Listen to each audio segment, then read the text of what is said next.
I'm your host, Jill McPherson. We are here today to talk about sex. Many people struggle with unsatisfying or non-existent sex lives, particularly in long-term relationships. If you can relate to this, then you'll definitely want to tune in to today's show.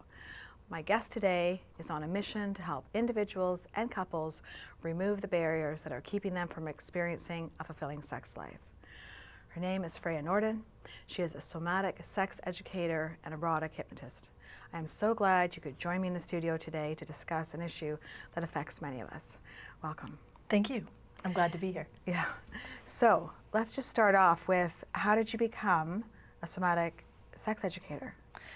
Well, going back to the very beginning, I was a massage therapist, and I found, my clients were telling me all of the intimate details of their personal lives on the table, just as sort of a sharing and wanting some opinions. And because my personal interest in sexuality, which I've always had, even from a very young age, I had already been researching and exploring just sort of tantric education and different things that I could do to improve my own life and my life with my partner, my then husband, because I got married as a teenager, so I was already married by the time I was a massage therapist. And I started to give them advice and say, well, maybe try this, go home and try that. So that got me thinking that I would like to use the hands-on healing work into conjunction with teaching people about sexuality. And that was where it began. Right. And from there, I realized the mind is the biggest tool. So the body is where we feel things and experience things, but the mind is in control of what the body experiences a lot of times.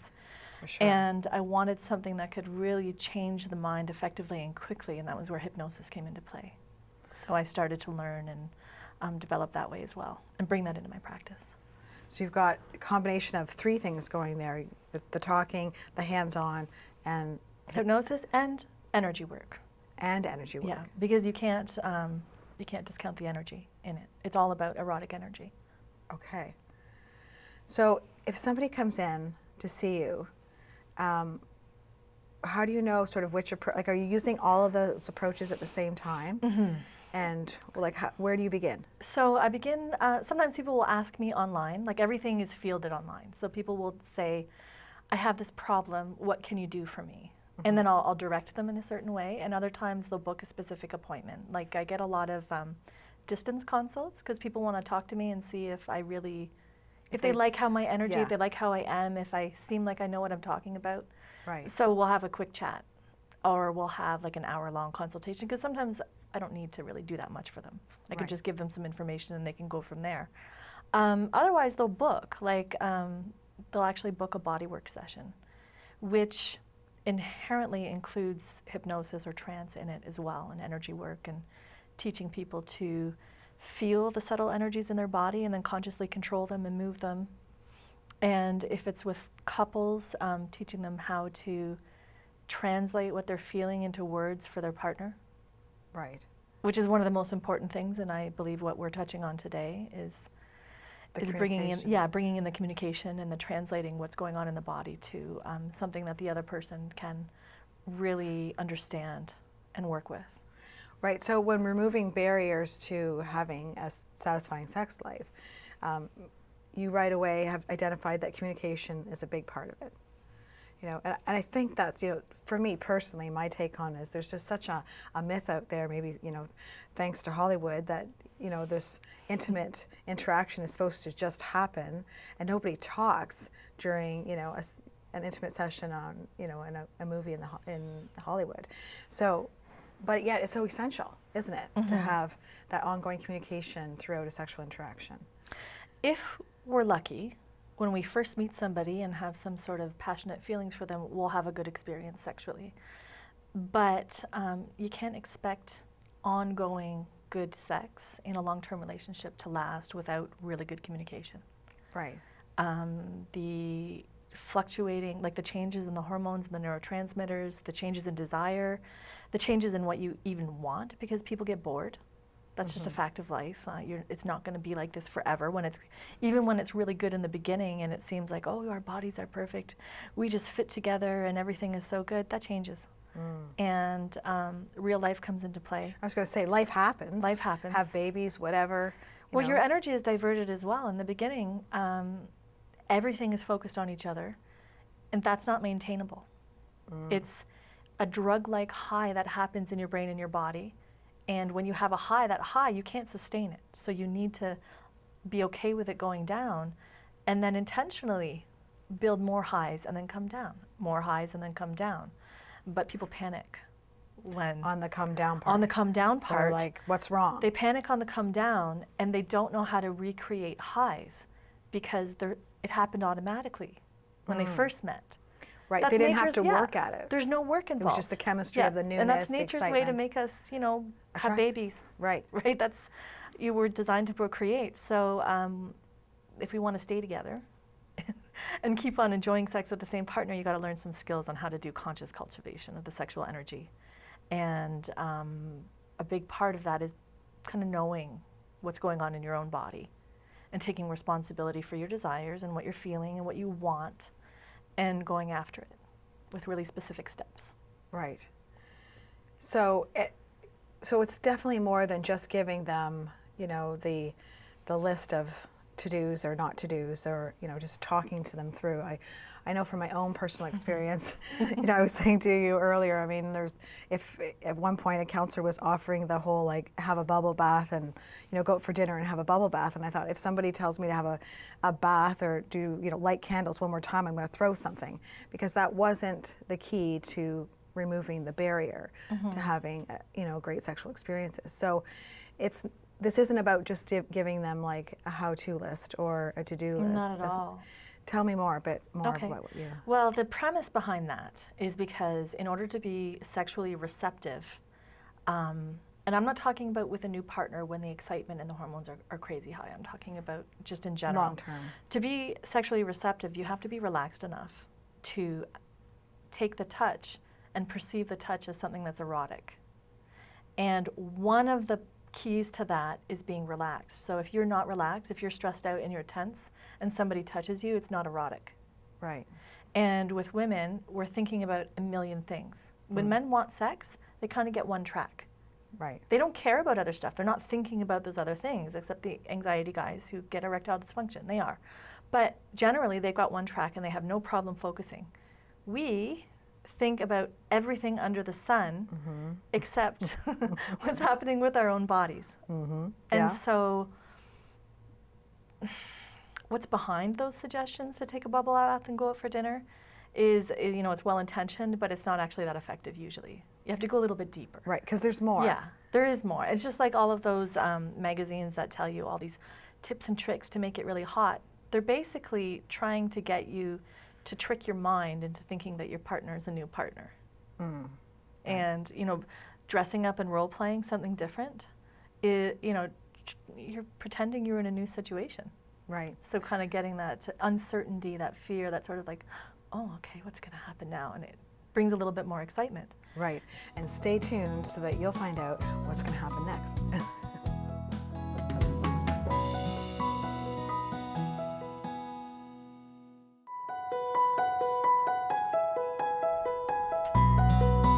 Welcome back. Today we are talking about something I'm very passionate about, helping people create an amazing sex life. My guest, Freja Njorden, has spent the last 13 years providing effective solutions to individuals and couples who are looking to better their sex life. I'm so glad you're here. Thank you. I'm glad to be here. What a great topic. So what I want to focus in on is give me an example of, you know, an individual couple coming in to see you. What's sort of a common thing that you see happening with clients coming in to see you? Okay, so a very typical, let's say, couple coming in would be the female saying, you know, I don't like sex. I'm not having orgasms. Sometimes they'll have orgasms on their own with vibrators. They won't be having them with their husbands, and they'll be quite angry at this because they've put up with it long enough, and they're tired of his bad sexual behavior, and they want it to change. Okay. And what's he saying? He's saying, tell us what to do. They, in general, men want their women to be happy sexually. Right, right. So, and they're feeling kind of lost. Oh, very lost. Yeah, they don't know what to do. Okay. And So you've got an angry woman and a lost husband. Or, yes, you know. yes. Yeah. So what do you do? I talk to them separately because I Okay. want to get both stories. I'll talk to the woman first, and I'll get her entire perspective and some of her history and what the experiences are like, as well as the marital sexual history, because some people had great sex in the beginning and then it dwindled or changed, and other people didn't have good sex to begin with, and often the man doesn't know about this. So it was often under the misconception that they were having amazing, passionate sex, and the passion was there, but the sex wasn't good. So those are two separate things. And he doesn't know that. He doesn't know. Fascinating. A lot of isn't it? times he doesn't know. Now that's an example of poor Yeah. communication right there. Yeah, very much so. In these situations, they're very, very bad at communicating, Right. sexually speaking. And usually the only part of the communication is the woman finally saying, you know, to all her friends, and to me, this sucks. Yeah. I want to change it. I don't like it. I don't like sex with him. It's making me unattracted to him. I'm disgusted by him now after all these years of not enjoying it.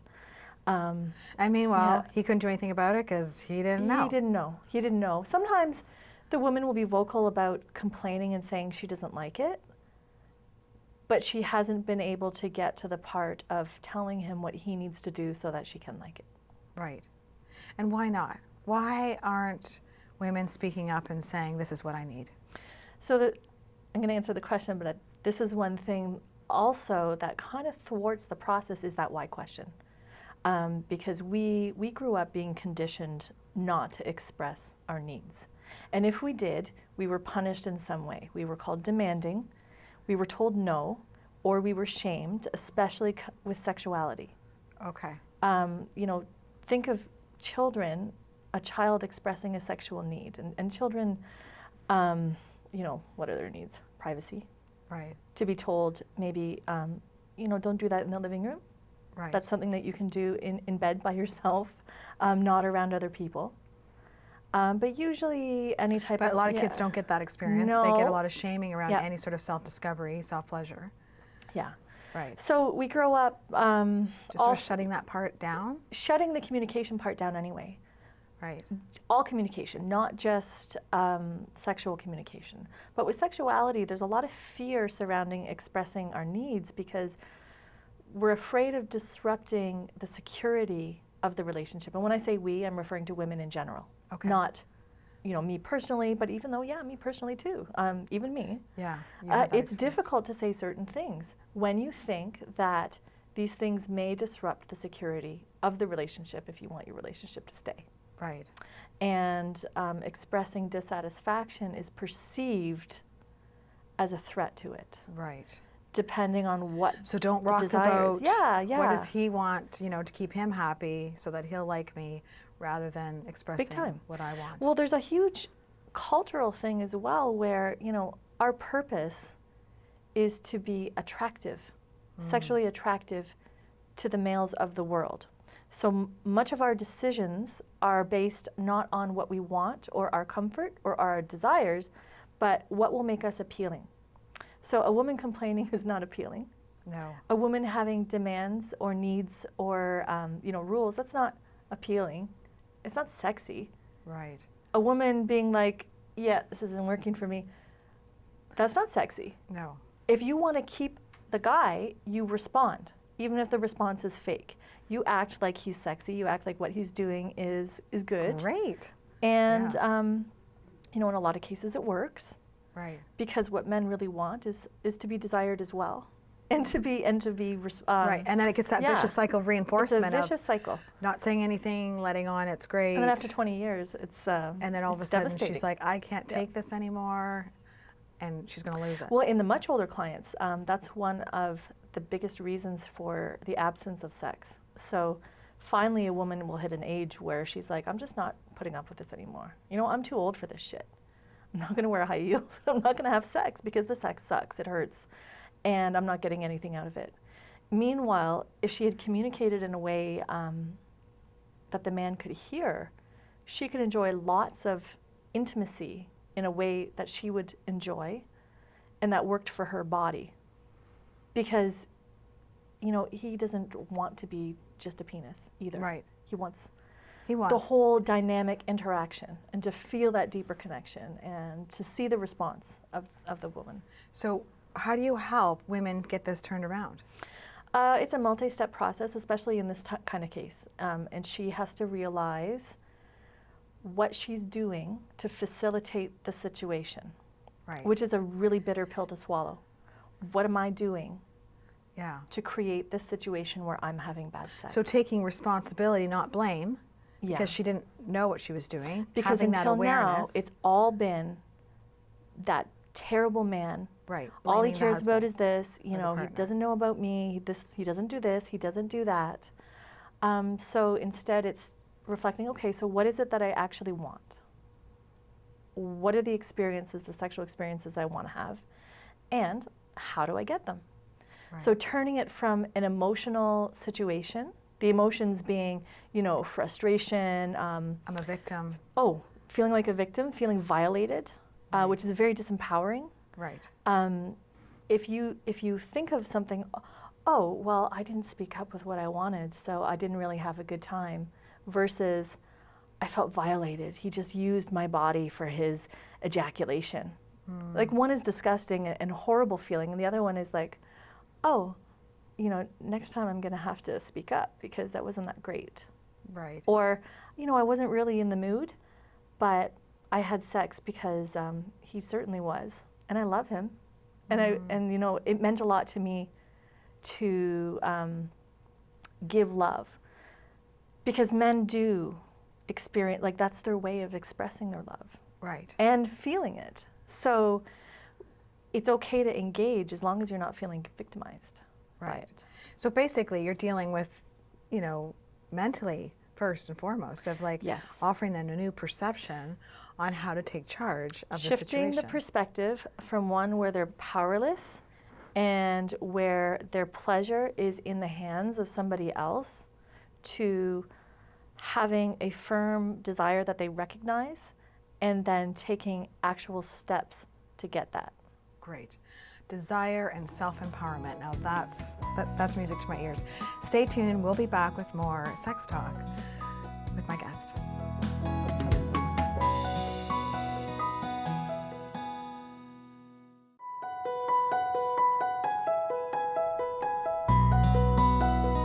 Welcome back to Awakening Within.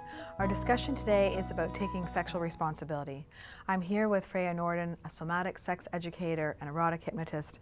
And let's just pick up where we left off before the break. That was great. Yeah. So you first help women to decide or to acknowledge that they need to take sexual responsibility and not be a victim to their partner. Right. Okay. Yeah.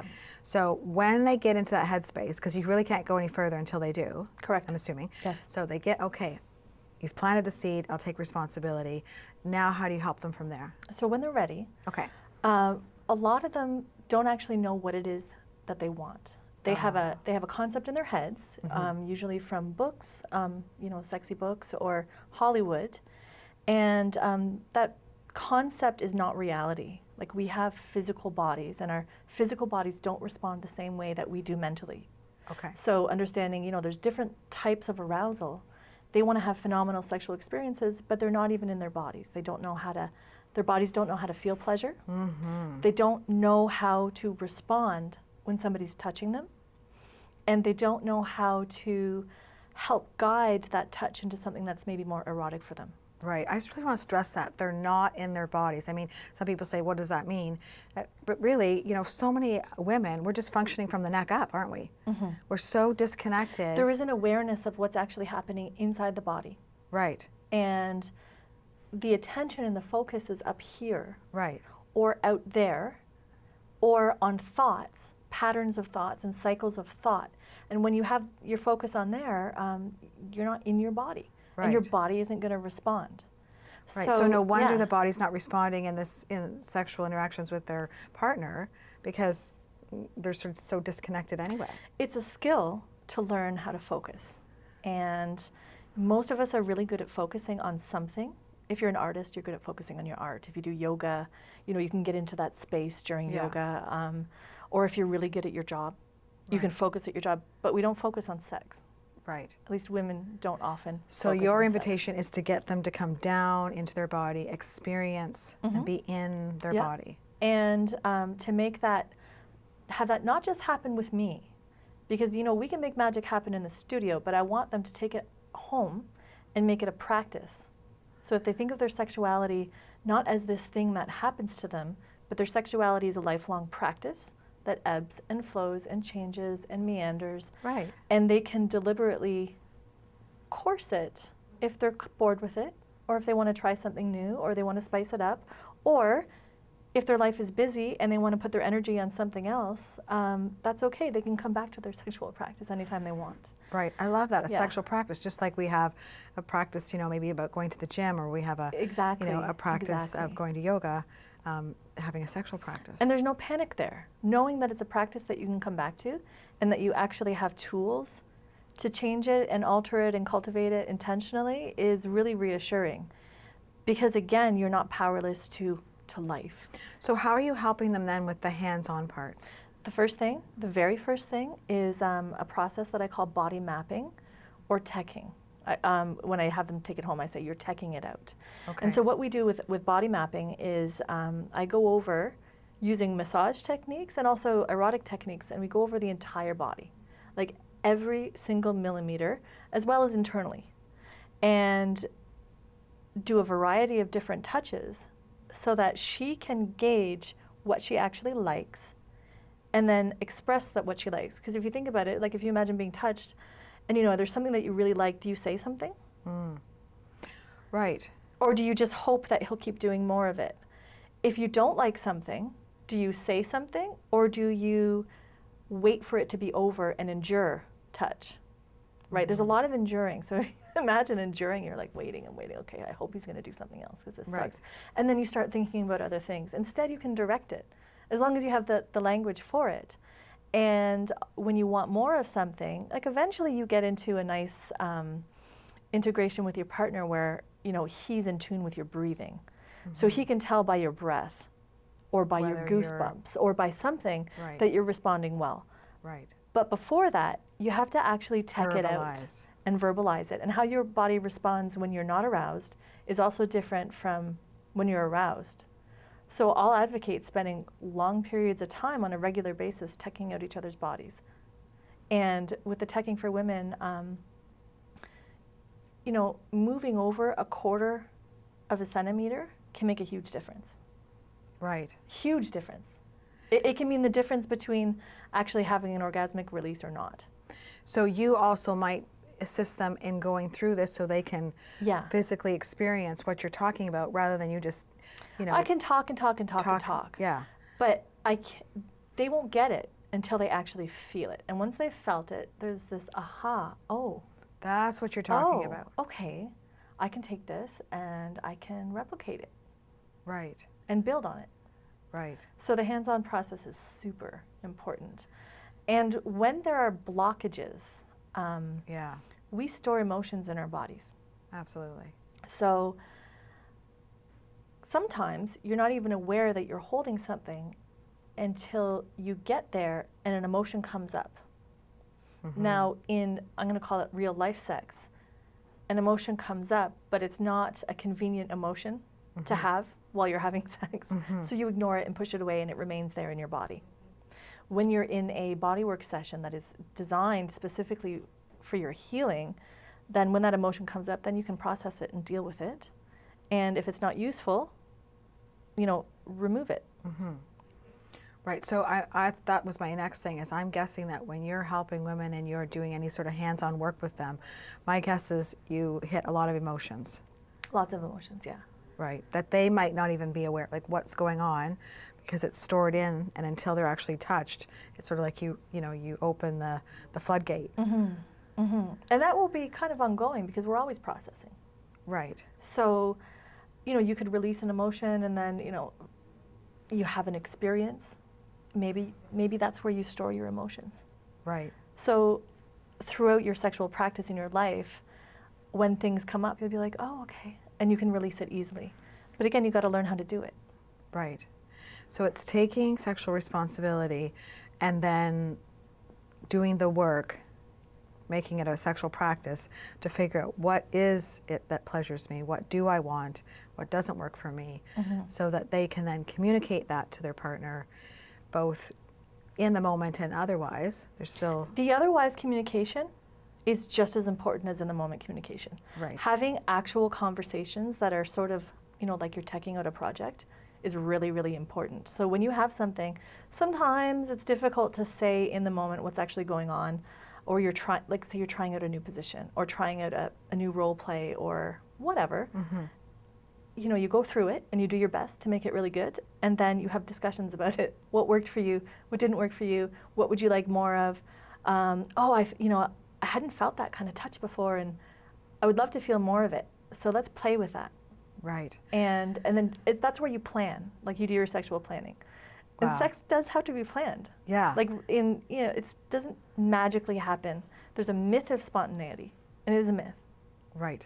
Thank you so much for shedding light on these myths. Thank you so much for shedding light on the idea that we need to take sexual responsibility and that we can create and manifest a great sex life if we're willing to do the work. Our viewers can get in touch with you. Your website, remind me again, is? It is www.thesensualist, that's all one word, right. thesensualist.org. Great, great. Thank you so much for coming in. Thanks for having me. And thank you for watching, and we hope we've given you some ideas on how you too can manifest a great sex life.